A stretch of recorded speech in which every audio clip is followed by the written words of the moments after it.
What if I told you that doing well with money has very little to do with how smart you are? Seriously, it's all about how you behave. It's a soft skill, not some hard science. And honestly, no two people prove this better than the two guys we're about to meet. Okay, so on one side you have Ronald Reed. He was a janitor and a gas station attendant. On the other, Richard Fuscone, a Harvard-educated, high-flying Merrill Lynch executive. One of them died with a secret $8 million fortune. The other, despite all his credentials, declared bankruptcy. So, who do you think is who? Yep, you probably guessed it. The janitor was the secret millionaire. For decades, Ronald Reed just quietly saved what little he could and put it into blue-chip stocks. That's it. He was patient, he lived a simple life, and when he passed away, everyone was just floored to find out this humble guy was a multi-millionaire philanthropist. Now, Fuscone, he had every advantage you can imagine. Top education, killer career, but he borrowed a ton of money to live this huge, lavish lifestyle. And when the 2008 financial crisis hit, that whole world built on leverage just completely fell apart. He went broke. So, you have to ask, how on earth is that possible? A janitor outperforming a financial genius? Well, it's because financial success isn't really about what you know. It's all about how you behave. It's patience versus greed. And that gap in behavior can be way more powerful than any gap in intelligence. And this brings us to a really crucial idea. Getting rich and staying rich are two completely different skills. Getting rich, that often takes risk, optimism, maybe a big bet. But staying rich, that's a whole different ballgame. It's a lesson that the legendary trader Jesse Livermore learned in the absolute hardest way possible. Get this.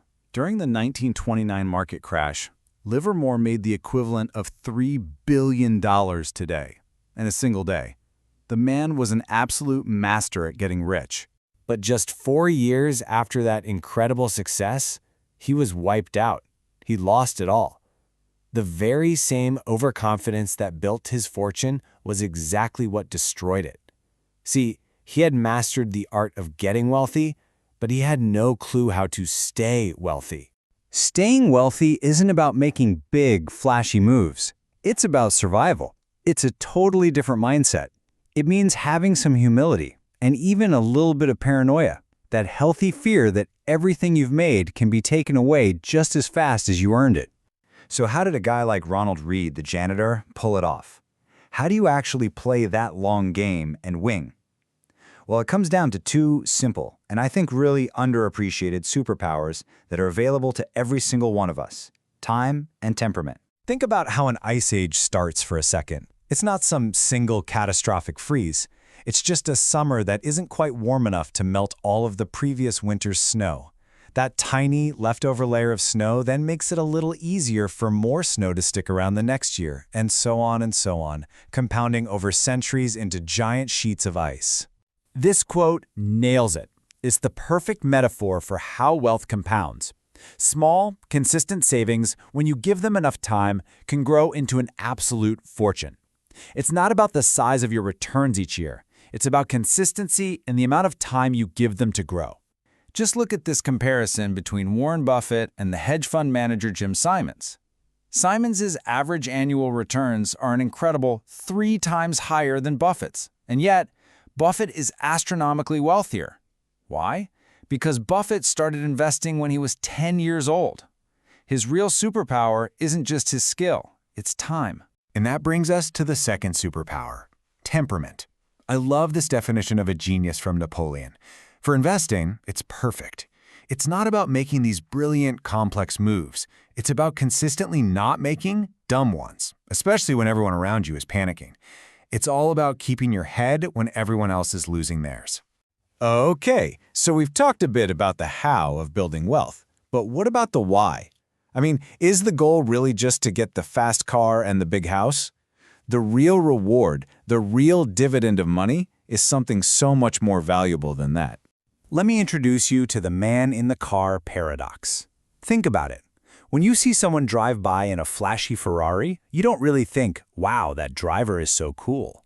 You think, wow, if I had that car, people would think I'm cool. You see? We use their stuff as a prop for our own daydreams of being respected, completely ignoring the person who actually owns it. So the true value of wealth isn't the stuff it can buy, it's control.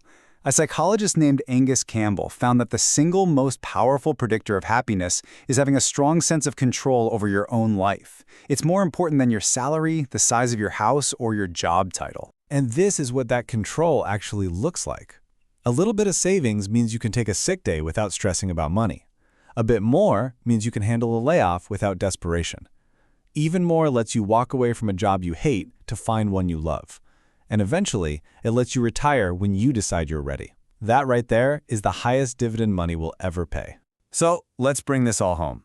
What does this really mean for you?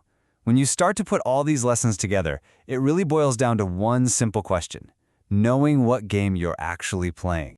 The behaviors that build real, lasting wealth are pretty universal. It's humility, recognizing that luck and risk are always part of the story.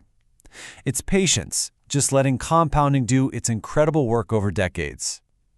And maybe most importantly, it's having the self-control to define what enough means to you, because an endless appetite for more is a surefire way to end up with regret. So I'll just leave you with this one question to think about. What game are you playing? Are you playing the long-term game of wealth, which is all about freedom, options, and control? Or are you playing the short-term game of status, which is really just about what other people think of you? Your answer to that question is going to determine almost everything.